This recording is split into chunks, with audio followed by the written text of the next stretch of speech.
Welcome back to Cocktails and Classics. I'm Dylan. And joining me is Ben in preparation, honor, retroactivity, I guess, since it's already out. We're watching David Lynch's 1984 take on Frank Herbert's Dune, with Dune Part 2 coming out. Has great reviews. I have not been to the movies to see it yet. I have seen Part 1 of the newest movies, so I'm excited to see Part 2. Don't remember much about Part 1, so this was fun to watch this and then be like, oh yeah, that happens and this happens. Had you ever seen this, Ben? Have you seen any Dune, I guess? Because there's a mini series, there's the new movies, there was... Yeah, I've not seen any Dune anything. I'll be honest, there were things that as soon as this movie kind of started that started to make sense to me, things that I did not know anything about, that I was like, oh, that's where this reference comes from. Got it. Okay. All the spice talk, I bet. Yeah. I had no idea what. I did not know anything about this going in. I knew that with the new movie, like, a sand planet, which I assumed Dune was a reference to, like, sand dunes. That's about it. I know the new movie stars Timothée Chalamet. Oh, yes. Uh-huh. And, who else? Zendaya. Austin Butler, right? Batista's in there. Yeah, I think Austin Butler's only in the new one. I think he plays Sting's character, if I'm not mistaken. Yeah, I believe so. Because I haven't seen anything, but I've saw clips of an interview where they're talking about, like, the knife fight, which makes me think, okay. The Skarsgård dad? Yeah, Stellan. Yes, Stellan, yes. I get them all confused. I think Bill's the one who was like Pennywise. I always think he's Alexander. Bill's the creepy one. Bill was it and is now going to be the Crow. Alexander's, I think, the older one. He was Tarzan. Yep. I always have to do the mental gymnastics of being like, no, this one's this one. Yeah. The most I know about Dune 2 is the infamous popcorn bucket. Which is, it's just brilliant marketing, if I'm being honest. I mean, terrible but brilliant marketing. It gets the people talking. It's provocative. It's honestly incredible when I know the Ringer had an article out that was like 20 or 30 things to do with the Dune 2 popcorn bucket. How many of them were... None of them. None of them were sexual. Oh, okay. It's just bad. Yeah. It's like a bad design, though, too. Like, I'm not sticking my hand into it to get it, like, all buttery. How are you going to... Yeah, well, and then you're going to pull out a single piece of popcorn? Come on. I'm sure your son did this, but when they're, like, little babies and they reach through something and then they try to, like, grab something through it and then they're like, oh, I can't get my hand back through it. Yeah. Like, that's what it's going to be like, I'm sure, unless they magically, like, measured their circumference of, like, a human hand with, like, a handful of popcorn in it, and they were like, yeah, perfect. It'll just slide right out. I don't know. It seems like a lot. I don't know. The other thing is I'm surprised, like, in a meeting anywhere, no one was like, that looks questionable, you know? You know immediately what kids are going to do with this, right? It might have been one of those things where it was like someone really high up was like, I have a genius idea, and just no one had the confidence to go to their high level boss and be like, that looks disgusting and people are going to do disgusting things to it. Maybe we shouldn't do this. I mean, everyone knows, no offense to movie execs, they're just robots. They don't understand human nature or how humans function.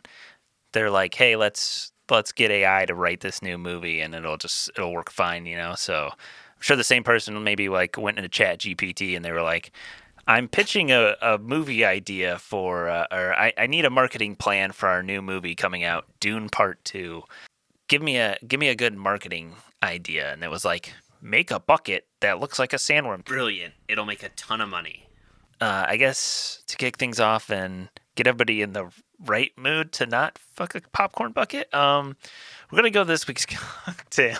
I like it. It is the Water of Life, which is a pretty important part in Dune Part 2, the movie that just came out, and this movie here.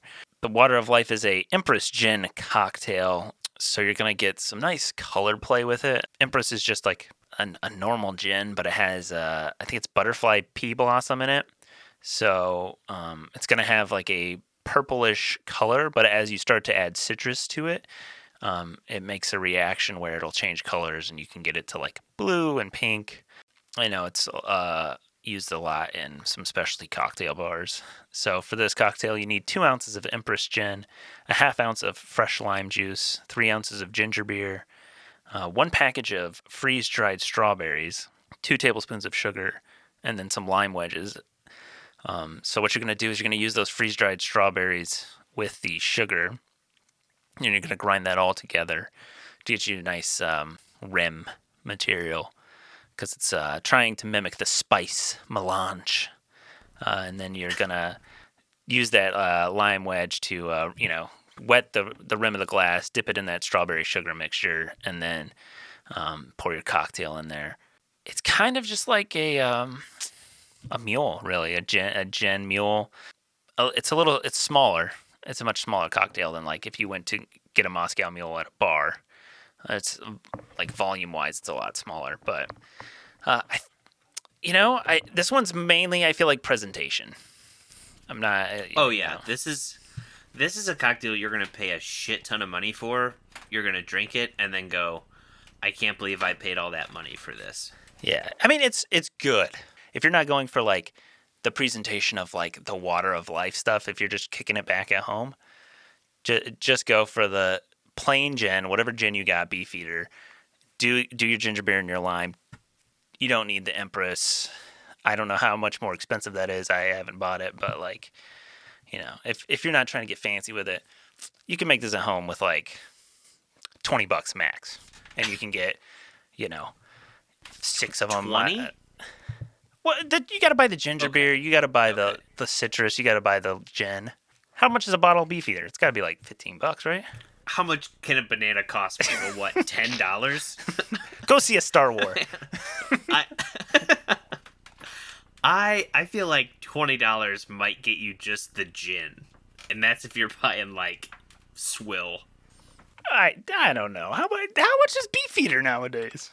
I don't know. I haven't bought gin in a while. I get it for holidays anymore. That's people's go-to gift for me. All right, you're right. Beefeater's $20, so for $7.50. All right. Well, all right. $25. I don't know how much ginger beer costs.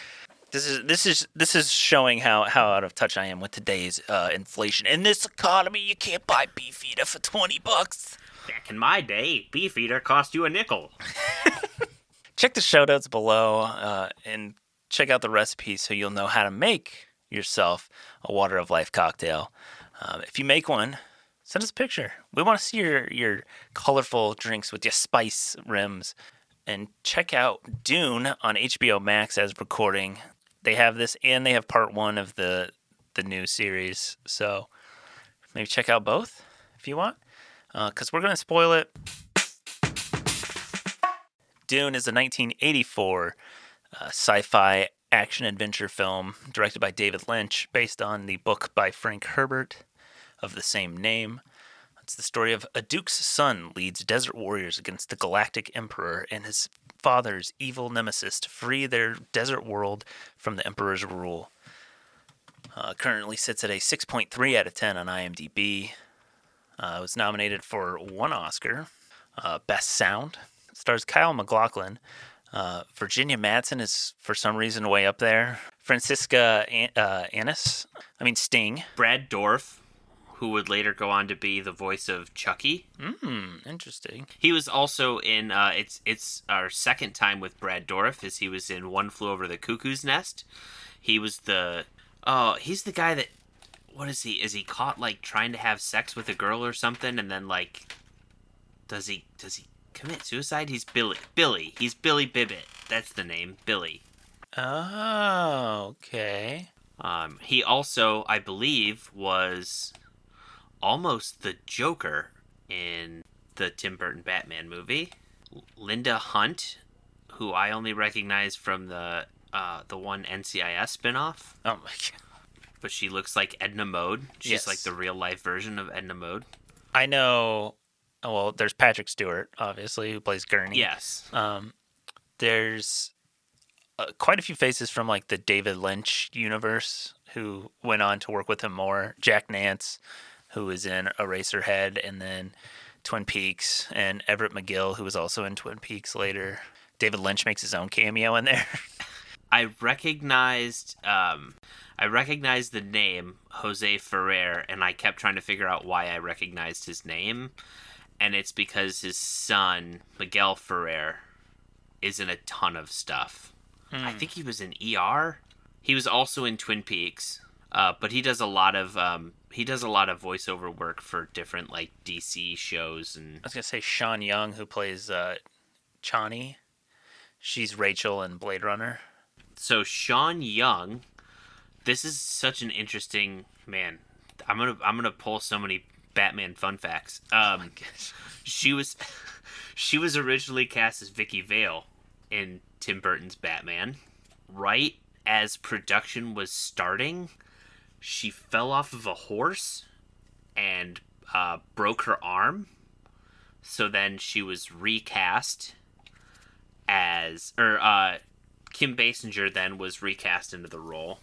So then Sean Young petitioned super hard to play Catwoman in the sequel.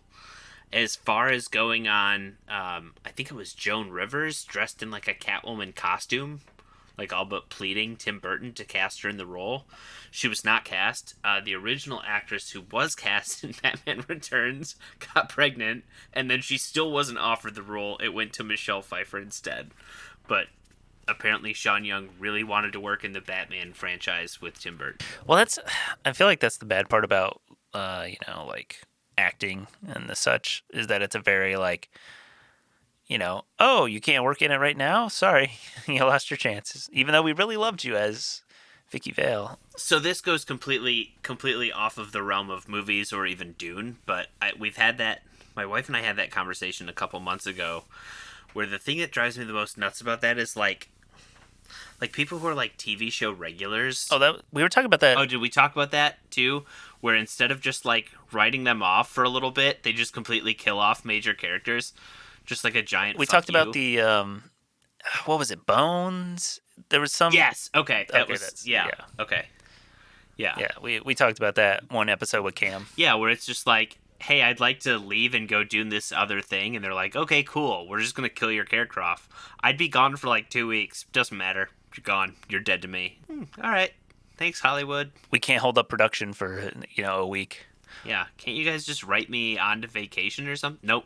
No, if we're going to take the effort to write your character off the show for any period of time, we're writing you off permanently. The end. At that point, you're probably just like, all right, I want to leave anyways because I don't want to stick around if you don't want me there. Like, it doesn't feel like I'm wanted or needed as important, I guess. As you think you are if they just literally kill you off. Yeah, but at the same time, like, damn. Imagine you're like, hey, that I have the chance to direct this thing. I'm playing a recurring character on this show. Can I take like, just can you write me off for like half a season so I can be gone, and then I'll come back next year and do this thing? They're like, no, we're gonna kill your character off. They kill you off. Whatever you direct completely flops, and now not only is your budding director career shot, but now you don't even have your fallback job anymore. You're just completely screwed. Welcome to pilot season, buddy. You're back in the mix. Get ready to learn pilot, buddy. Yeah. Hope you like auditioning with 30 other dudes who are playing a U type. Because that's where you're going into. Oh god, yeah. I couldn't imagine going into like a casting thing and it's like, yeah, like 30 dudes who look just like you two. Like you're all like brown hair, brown facial hair. Like it's like looking in a mirror. Well, I think there was a story I heard once. It was, I can't remember, one of the guys that was on Freaks and Geeks, and he said he went into audition for a pilot. And literally the description was like like this name type. He went in and he didn't get the part because they didn't really want him. They just wanted like his type. And he's like, "Are you fucking kidding me?" The I'm the description guy. was literally me. You literally asked for me, and when you got me, you said, maybe not. Like, how insulting is that? Oh man, I feel like I need to watch this movie again. Okay, so here's the thing. I had this discussion with some of the other guys when the new movie came out, and I was like, man, it was really confusing. Like, it's really confusing for people. I like myself. I watched the David Lynch one before I watched the new Dune. And I was like, there's a lot going on here. I'm sure a lot of people are confused, and they're like, no, it's super easy. It's simple. What? There's so much going on, and this is, I mean, this is just all fantasy, I guess. Really, I'm not a like. I love sci-fi. This starts to border to me in fantasy, just purely based on this like. There's so many characters. There's families. There's all this side stuff going on. Races, so many new races, right? Yeah, This feels like a fantasy novel that it's sci-fi because it takes place in space. yeah. Otherwise, it's just a fantasy novel and it's a fantasy movie. But I get confused when it starts being like, oh, what is this? This is the Fremen. They live on this planet. Like, okay, who are these people? Oh, this is something different. They live on this planet. Like, Jesus, how many freaking things? And then yeah, there's just a million. There's a million characters. I feel like. And it just Characters with names though too. Like they're not just like it's not yeah. just homeboy on the side. It's this is Stilgar. This is I'm like Yeah, okay. yeah, and it's just there's so much. I was just constantly like, I'm like, what in the hell? What is going on here? Like, where are we? What is this? Which it's fine. I like stuff like you ever heard of Red Rising? It's a book series. It sounds familiar. It's science fiction. Like it's also in the fantasy realm where there's a lot going on. There's classes, all this sort of stuff. In that book series, though, very first book, there's a guide in the back of the book that tells you who everyone is, how they're related to somebody. Here's the family structure, that sort of stuff. Boom, and you're like, awesome. I can flip to this guide, and when I see a name I don't really know, here's what I can do. And I feel like I need that for this. I haven't read Dune, the book. Like I said, it just gets confusing when it's like, here's this thing, here's this thing, here's this, here's mentats, and it's like, what the fuck? Yeah, I still don't know the Mentats thing. I don't understand that one, but They're I don't understand it. They're like people, but they're I again, so much of this was just confusing to me. It's like, man, you're dumb it down. Like, don't. And I don't know. There was just a lot about this movie. There was too much. This was like if someone tried to explain the entire original Star Wars trilogy to me in an hour and be like, you know what? We're going to get in. And we're not just going to explain like the overarching story. We're getting into fucking specifics here about, Chewbacca's a Wookiee, and Wookiees live on Kashyyyk, and here's this, and here's that.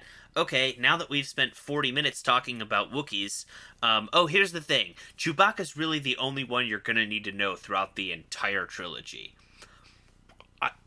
Just keep to the fucking basics, man. I feel like there's so much going on in this world, right? How am I going to get this across to you because there is so much to set up? And maybe I'm realizing this at this point in my life. I don't know. But I've been watching movies lately, and I just don't like a narration. If you have to tell me every little bit about something, that annoys me so much. And this movie relies on it so hard. This random character. I mean, I don't. When there has to be more tell than show, there's an issue. Yes, and the fact that so much is told like through like people's thoughts too, where it's like something is happening and then it's like this mental stuff, and I'm like, it just feels like a lazy storytelling in my opinion. And here, I love David Lynch, and I don't know if it's him. I don't know if it's the studio, like what the deal is with it, but like I can't stand the narration. I feel like it's lazy. And then yeah, just that there's so much told. Like it's told to you. It's not shown. I mean, even just like a slap me a like lower third or something on there, so I like, oh, this is a planet, Arrakis. I got that. Cool. Like, you don't have to be like, the planet Arrakis is an entire desert. There is a people known as the Fremen there. Like, you could tell me that. A character 3 doors down later can be like, "Hey, what about them Fremen on Arrakis, right? Like, Yeah, oh. yeah, this was, I'm, I understand it being 2 parts in the new ones. Yeah. Oh, it's a 900 This page is, book. yeah, this is one of those things where, like, you know what? You know what would honestly be better? Just make it a miniseries. They did do one, I guess, at one point.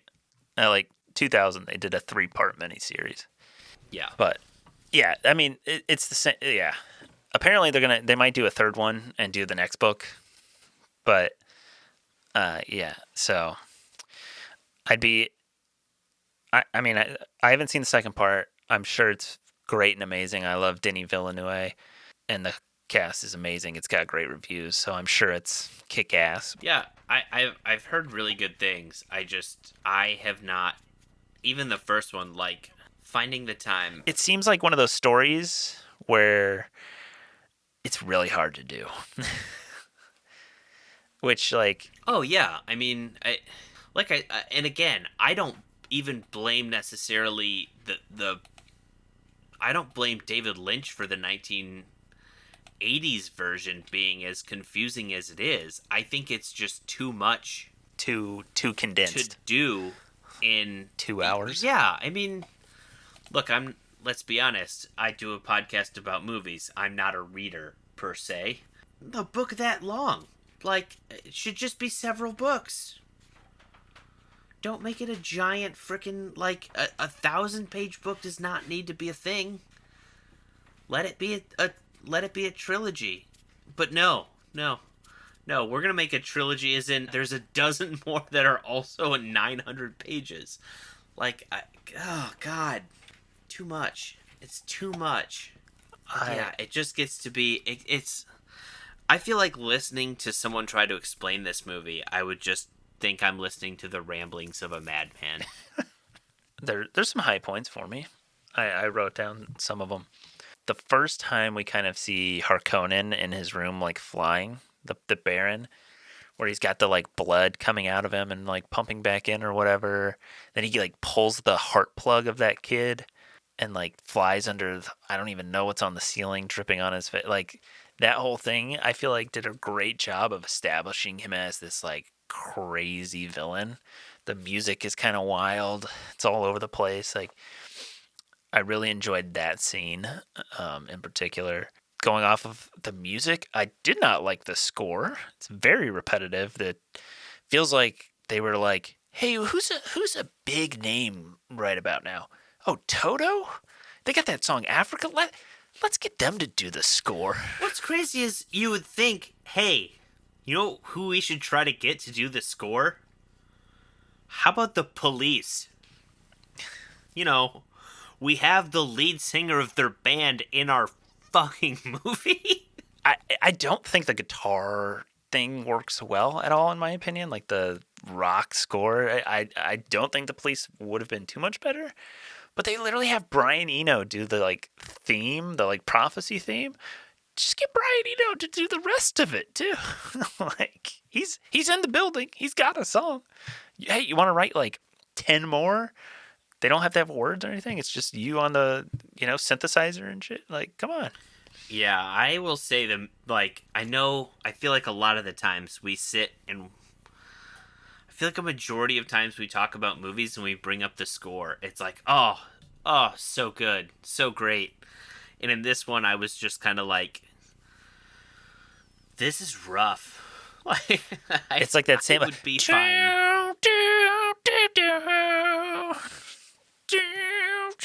And like that, like 80s, like guitar pedals sound. Like, Yeah, okay. it's the quintessential like 80s sci-fi synth guitar. Like, come on, man. So I saw that. I mean, it's kind of like known that like David Lynch hated this movie, and he even tried to like Alan Smithy it after the fact because he kind of said like, oh, like the edit and all this like just totally ruined my movie. So he tried to get out of it after the fact. And if I'm being honest, there's not much David Lynch in it. There's not that much surrealism, which is like, his sort of thing. I saw a review that was like, the camera's not creative, the score sucks, there's so much narration, there's really nothing going on. It feels like the worst kind of like cookie cutter. We're trying to make a movie. Let's get Sting in here, who out of left field, Toto. Like, it just feels like they were trying to like make this movie and then also get people to like watch it based off of like name ship and then it's just dry. I don't know. Yeah, it feels so much like, okay, it I don't know how to describe it, but it to me it feels like a studio went, wow, this Star Wars thing is going on. It's huge. We need a counter to this. And they were like, who's big? David Lynch. Let's get David Lynch in the building. You know, I'm looking at, the other stuff he had done prior to Dune. And he had done Eraserhead. He had done Blue Velvet, I think. The Elephant Man. Blue Velvet came out after. Oh, okay.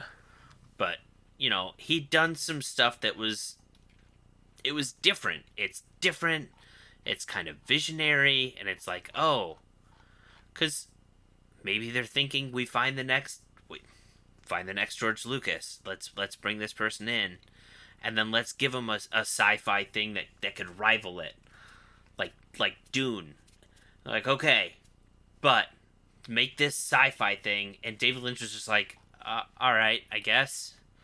Not really knowing or sure what to do with this thing. It just seems so. And again, I don't know. It could be studio. Studios are notorious for coming in and taking stuff and making it bland so that audiences will enjoy it. I just feel like they were like, let's try to make this into a cookie cutter and just capitalize on the Star Wars craze right now.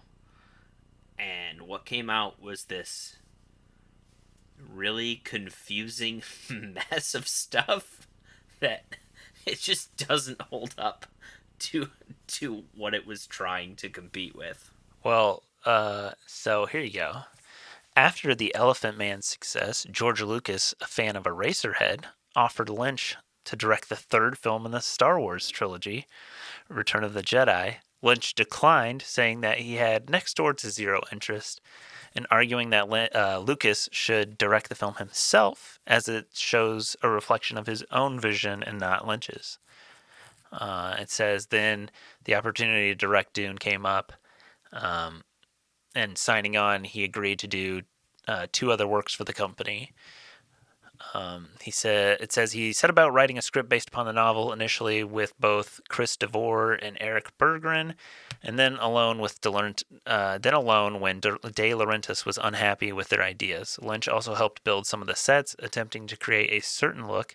Particularly enjoyed building the sets for the oil planet, Getty Prime, for which he used steel bolts and porcelain. It says Lynch was very unhappy with the work, later saying Dune was kind of a studio film. I didn't have final cut, and little by little I was subconsciously making compromises to my own vision. Much of his footage was eventually removed from the final theatrical cut, dramatically condensing the plot. Although De Laurentiis hoped it would be as successful as Star Wars, Dune was a critical and commercial dud. It cost $45 million to make, and it grossed $27.4 million domestically. Later, Universal Studios released an extended cut for syndicated television, containing almost an hour of cutting room floor footage and new narration. It did not represent Lynch's intentions, but the studio considered it more comprehensible than the original version. Lynch objected to the changes and had his name struck from the extended cut, which has Alan Smithy credited as the director and Judas Booth, a pseudonym Lynch invented, reflecting his feelings of betrayal, as the screenwriter. Wow. So yeah, I see a quote here from David Lynch in 2006. He said, "Dune, I didn't have final cut on. It's the only film I've made where I didn't have. I didn't technically have final cut on The Elephant Man, but Mel Brooks gave it to me. And on the Dune film, I started selling out, even in the script phase, knowing I didn't have final cut, and I sold out. So it was a slow dying the death and a terrible, terrible experience. I don't know how it happened. I trusted that it would work out, but it was very naive and the wrong move. In those days, the maximum length they figured I could have is 2 hours, 17 minutes, and that's what the film is. So they wouldn't lose a screening a day. So once again, it's money talking and not for the film at all. So it was like compacted, and it hurt it. It hurt it. There's no other version. There's more stuff, but even that is putrefied." Interesting. So yeah, sounds basically like the movie studio was like, this is how long it can be, because if it goes longer than this, we have to do 4 showings as opposed to 5, and that means we lose money. Wow, that's interesting. That it kind of sucks that it's like that. I mean, that really looks bad on the studio part, if I'm being honest.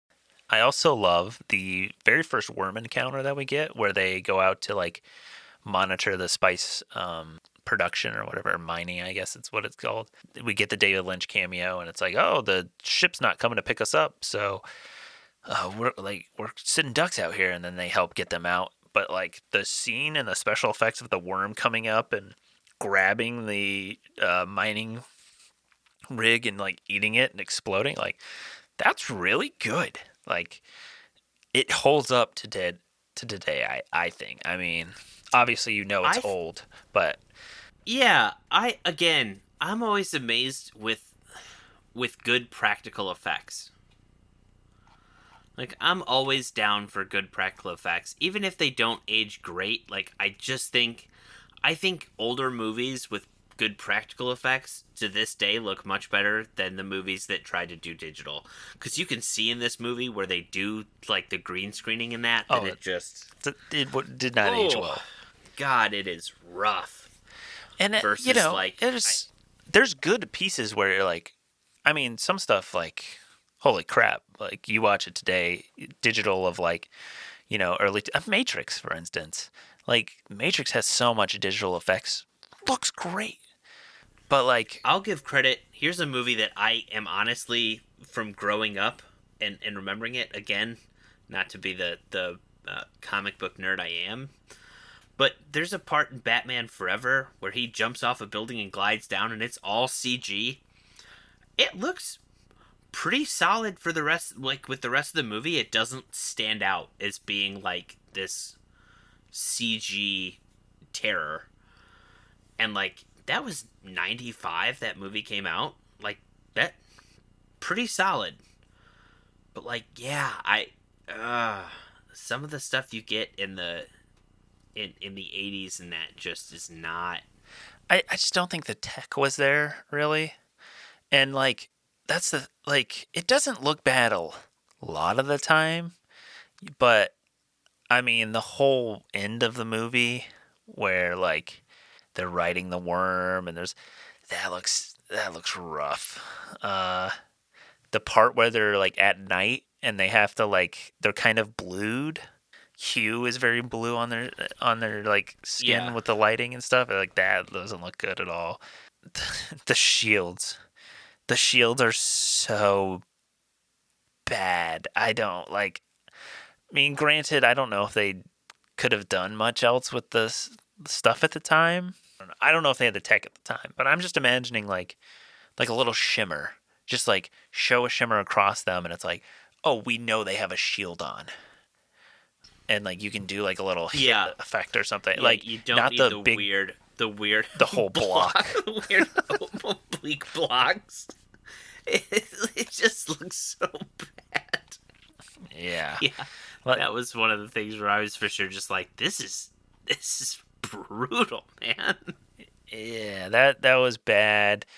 Once again, worm effects. All the worm effect stuff looked great. The sets, I don't know if they were miniatures or if they were like studio build like sets, like true to scale, but like the planets and stuff, awesome. Oh my gosh, like I'm sure they spent the money on the stage production, which was great. I mean, some of the makeup looked a little dated, a little overdone, but like the Baron looks gross. Like, a lot of this like moving parts and like. I mean, even the costumes for what they were going for, I feel like the costuming didn't look bad. I know I read a quote where Patrick Stewart said it was like the most uncomfortable costume he'd ever worn, but I mean, I still don't think it was like, I don't think it was, they looked bad or they looked, I mean, they looked a little bit dated now, but nothing super crazy. I think the other thing that's weird, we were talking about like camera, like the camera work is just unimaginative. Like there's not really motion in any of the action scenes. It's like a static camera 90% of the time.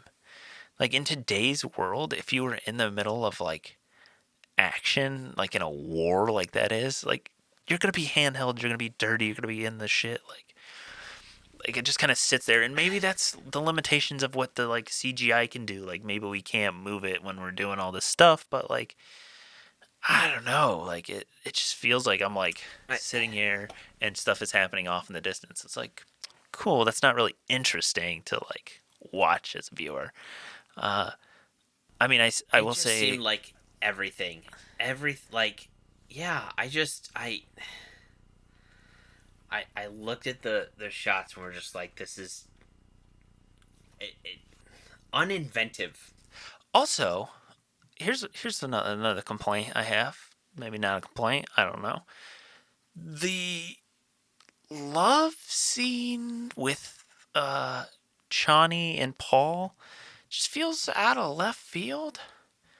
Maybe that is where we get the 3 hour and something cut, and it makes a little more sense. But like, it just out of the blue in the middle of all this shit happening, like it's like Johnny and I fell in love, and then it's like, oh, and 2 hour or 2 years passed, and now we're here. And it's like, huh? Like, you had no pre-context of like a little like. I guess there was the one thing where she's like, "Tell me about your homeland," whatever name she calls him, Usul or some whatever this thing is, and it's like, Yeah. Is that the flirt? That's the one thing where we're like, they're falling in love. That's it. Everything in this movie just felt rushed together, and there was nothing felt like it had any chance to breathe. It was just like beat, keep going. Which I get, especially if that was the case where it's like, we have to fit this in a 2 hour, 17-minute window. Yeah, we don't really talk about the love story at all. It's alright. They'll understand it. Just put it together. They'll get it. Man and woman, that's... yeah, boy meets girl. It's fine. They'll get it. Just like, Yo, what is this? What is this photo of Kyle MacLachlan? Oh, man. Hold on. I'm sending this to you in a second. Oh, I love Kyle MacLachlan, I will say. He is one of my favorite actors. I will watch like anything with him in it, because like even now he's just a goofball, but like I don't know. I feel like they were trying to make him something he wasn't. Look at the. it looks like they tried to make him look like sexy for the cover of a magazine. He's like coming out of the little sweatsuit that makes him like turns your sweat into water. That's what he's like taking off. Oh god. He looks like a fucking gross Supreme Court justice taking off his Just trying to like centrally take his robe off. Ew. Oh my god, that's so funny. So I did read a thing in the IMDb trivia where Val Kilmer, I guess, was, I don't know if it was offered or was in talks to be to play the role. I mean, I honestly, I don't think the acting was ever an issue. No. I don't think at any point I was like, oh, this character sucked. Or like, I feel like it was purely just rushed. Well, yeah. I said, one, with a thing like this, I feel like it's just better as a series where you can just do kind of more. Yeah. I don't know. This one, it's too much for me to try to fit into such a tight window. I get it being a two-parter, but at the same time, that's where I also have an issue where, like, so having seen this and being so confused, I feel like if I would have watched, like, and again, it's different now because of the whole streaming aspect of things, but if I would have seen Dune 1, when did Dune, was that 2021? 2020 or 2021, because it was like when Max was going straight to streaming. Yeah. So to wait 3 or 4 years and then try to remember what the hell is going on to watch the sequel, I would be lost. Like, yeah, that's and it got pushed back too. That's why I feel like you just wait till you have the whole thing and you release limited series, boom, 4 to 6 episodes, just knock it out. I think they're doing a It series, which I'd be kind of excited. They're doing an It series, but I don't think it's the same. Something's different about it as what from the original. I want to say that there's something different, because I want to say it's not just the same thing, because I feel like they know, seeing as they just made, like, they just finished making those movies to pump out a series, but I can't remember what the different kind of thing of it is. I don't know if you saw this on the trivia page. It says Sir Patrick Stewart's casting as Gurney was a mistake. In a rush to replace another actor, he thought he'd hired a different Patrick Stewart. Oh my god! What a crazy! This movie just sounds absolutely insane. But I'm also this sounds like a coke fueled like escapade.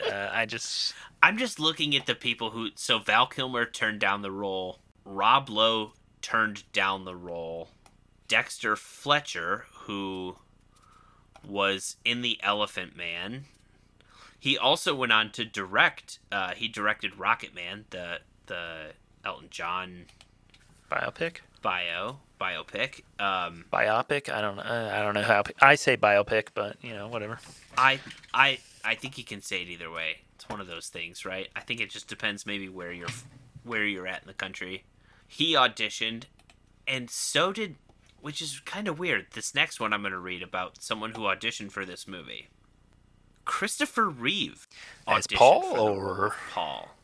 Interesting. For the role of Paul. He seems a little old, right?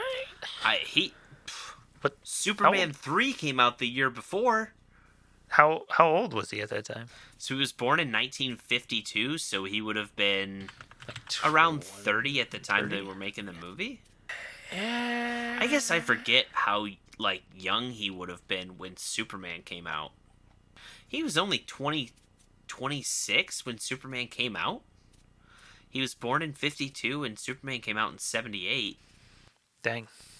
You watch that movie and you don't think of him as being that young, but I haven't seen any of the old Supermans, but I just know him from oh man.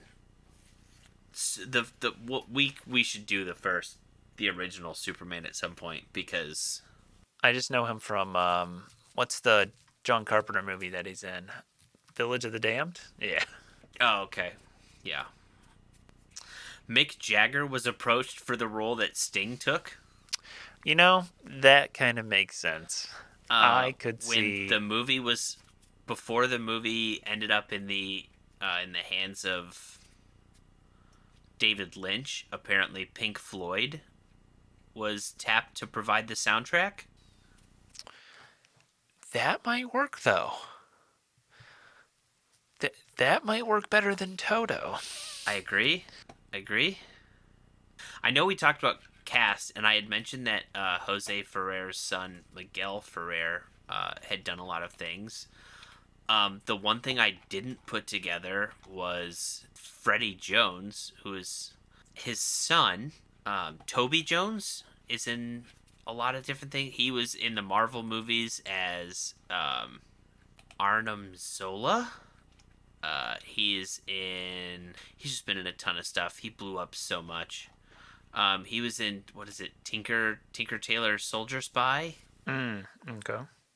I said I know him mostly from being in the Marvel universe, but he's been in a ton of stuff. Oh shit! Toby Jones is the voice of Dobby, the elf. Oh. I never knew that. Wow, the things that the rabbit hole this podcast will take you to. I was looking for some bad reviews for you. This one says, feels like I showed up 2 hours before the final exam of a class I never attended and tried to skim through the entire textbook. I failed the exam, but at least the textbook had a bunch of cool pictures. That perfectly describes my experience with this movie. Wow.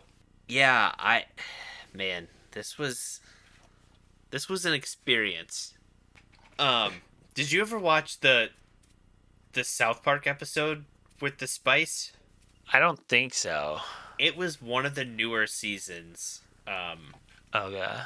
I just know, and I did not know that this what it was about. And maybe it came out actually probably around the time the first Dune movie came out. But like the spice is made by Tom Brady. It's his it's his poop, and everyone's trying to get his poop. Because they think it will grant longer life and enhance mental abilities. But it's literally all like the spice melange. But like when they go over the characters, like it will literally, like, you hear what their internal dialogue is. And then towards the end, Kyle's eyes go blue and he can see through walls and shit. I had never put it together that that's what it was. Yeah, it came out in 2019, so probably like right around the time that the Dune movie was like getting publicized.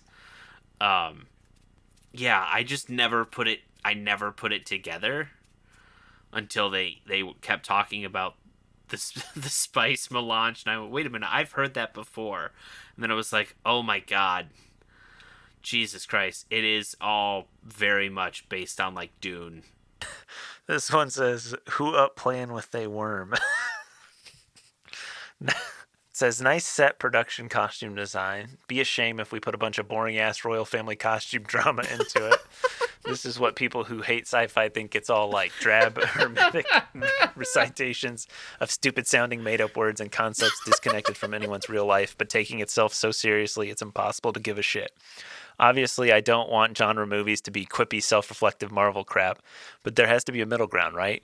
Could feel the tension between my love of trippy space madness and hatred of Orientalist... Oh my god. McCarthyite nerd Frank Herbert's crypto flash weakness equals shame mentality and stilted royal bloodline chosen one narrative in basically every scene except one. Yes, I love Baron Harkonnen's big, drippy, zit-faced, garbage-pail ass floating around like Palpatine, played by Divine. And if the whole movie was like the scene where him and Brad Dourif drain a space twink, it'd be 5 stars, no question. Oh my god. Also, Kyle MacLachlan says, a storm is coming. 3 out of 5 stars. Oh my god. What the fuck? If I didn't want to attract the worm, I would simply walk without rhythm. I like this IMDb. It's an 8 out of 10, But literally the title of the review is Love It or Hate It. It's a story. It exists. Oh, here we go. Here we go. Here's a 1-star review from IMDb. If it were a fish, I'd throw it back. This film's only redeeming quality is the original score by Toto. The music, at least some of it, is appropriately celestial, ethereal, and almost subliminal in its orchestration. That said, the film's other elements are awful. The plot is an incoherent mess. I had no idea what was going on. After the first 30 minutes, I really didn't care what was going on. Character and place names confuse and irritate. They're like something out of a witch's dictionary. The characters are uninteresting and I could not identify with any of them. They have no sense of humor and always seem to be in a bad mood. Parentheses, whatever happened to antidepressants? The dialogue is heavy-duty, melodramatic mumbo-jumbo. The voiceover technique is overused and therefore irritating. The casting is poor. Now this I disagree with. Kyle MacLachlan is not convincing in the role he plays because he lacks charisma. I didn't think he was bad. The worms have no personality. The special effects are mediocre at best, and the film is full of cheap cinematic gimmicks like blue eyeballs, futuristic techno gadgets, and a floating fat man. It's dreadfully pretentious and ponderous film that takes itself way too seriously. Even Ed Wood's Plan 9 from Outer Space has some entertainment value, derived from its technical crudeness, but apart from portions of the soundtrack, Dune has no entertainment value of any kind. The film is cold and clammy. It has the charm of a dead fish. Damn. He's not wrong on a lot of things. The Toto score, I do not agree with either, but, you know. I find it hard to agree with you that the Toto score is the best part of the movie. Maybe when you hear it the first time, but after the millionth time you've heard it, I feel like maybe it's no longer good.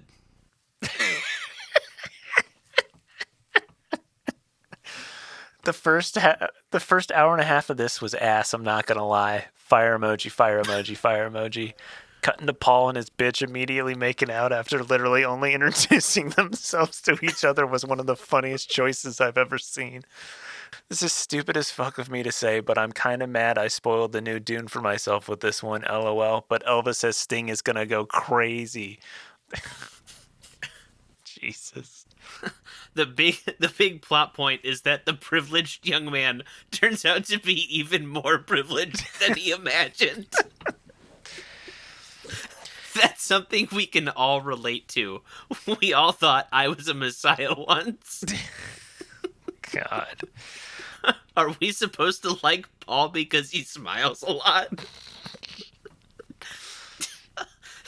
Damn. Like seeing a bunch of old friends at a funeral. You love to see them, but not for this long and not like this. Jesus. Oh, I love when people clarify the review. 1 star. Before you hate my review, understand that while I am a David Lynch fan, I am not a sci-fi fan. I was forced to watch this by my husband, who is a sci-fi fan, and just finished reading the novel, which I bought him not knowing my punishment was to be watching this film. I like Sting and I really like Kyle MacLachlan, but I found this film difficult to watch. It was narrated in parts like we were dim-witted children, and was choppy in both its cinematography and storytelling. There was little empathy built for the characters, so it was pretty hard to stay connected and interested. The coercion voice was handled well. The walking without rhythm could have been handled better. The worms, quote, the makers, were interesting. The crazy Baron was over the top, floating around cackling, and I don't know that I needed to see Sting nearly naked. The knowledge baby was really creepy, the cat antidote was odd, and the poor cat couldn't wait to escape its confines. The Toto soundtrack climax at the worm riding at the end was so 80s. The worm spice, is there a relationship? I was pretty happy to go this long without seeing this film. I think I could have gone my whole life.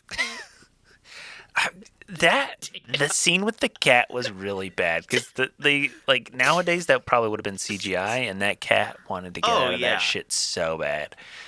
Oh, it was rough. The cat knew. The cat was already ashamed to be in the movie. He didn't even need to see the final cut. He already knew it was so bad. Oh my god! I was like, just put the cat out of frame. Put the box down.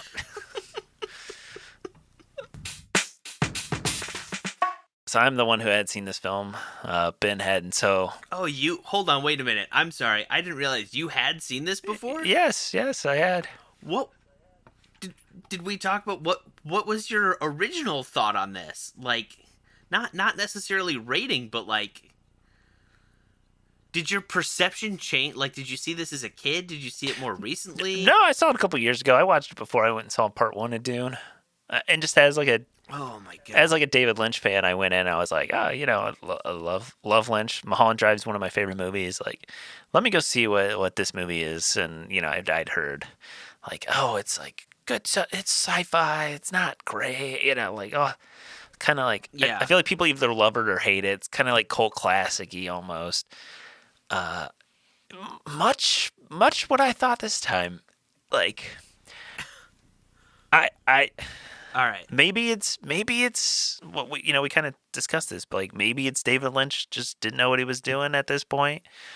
Maybe it's the studios being too heavy-handed in the whole thing, but like it's not good. Like, it's fine.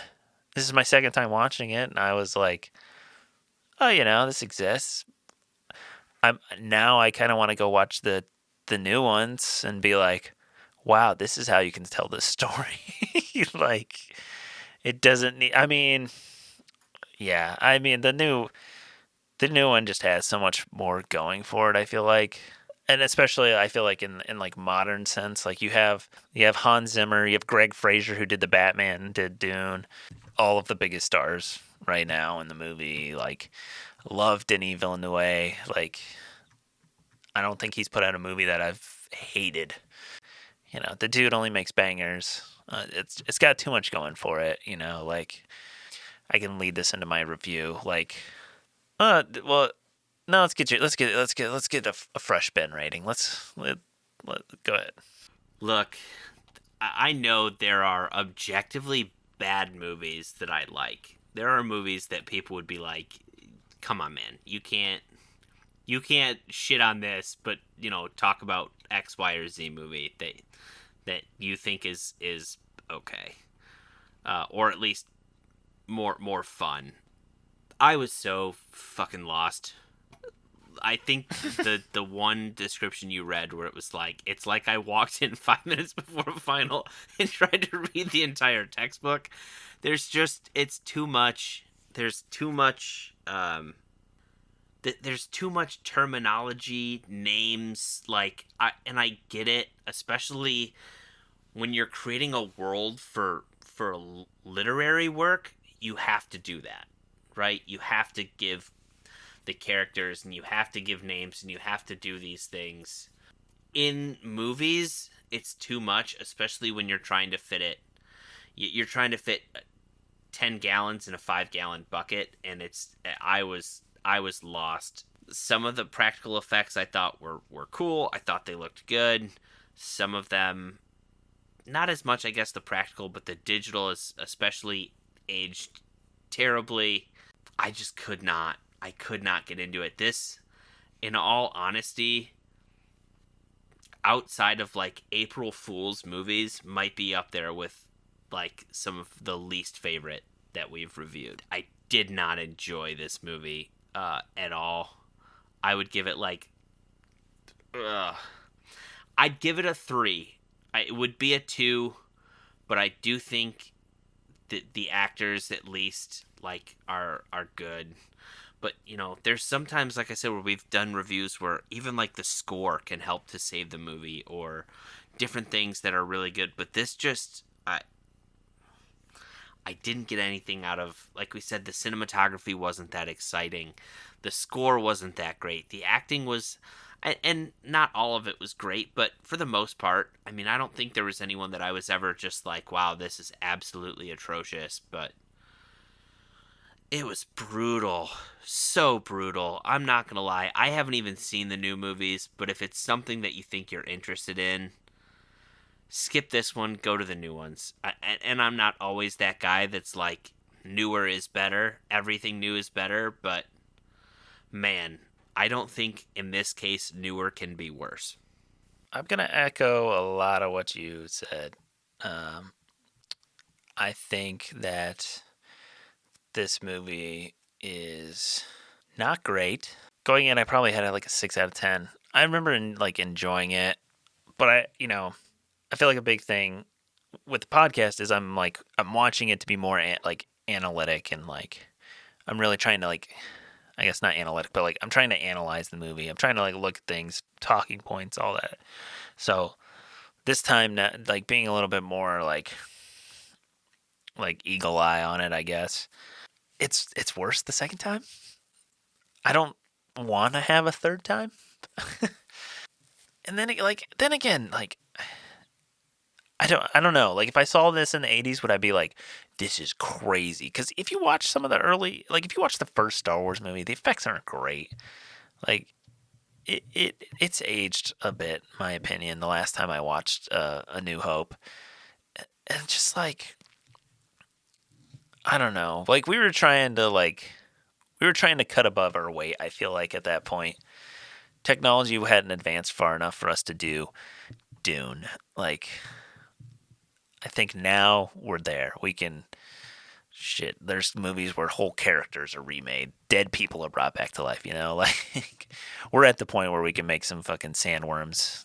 Like I said earlier, there's scenes, there's pieces that I love. I love the Harkonnen scene where we get his first introduction. I shit on the cinematography, but there's the scene where they talk about the water reserves that they have and how they want to, bring rain to Arrakis, and there's just beautiful shots of the water dropping, and the water light reflecting on their faces like they did in Blade Runner, and I'm like, wow, this is really good.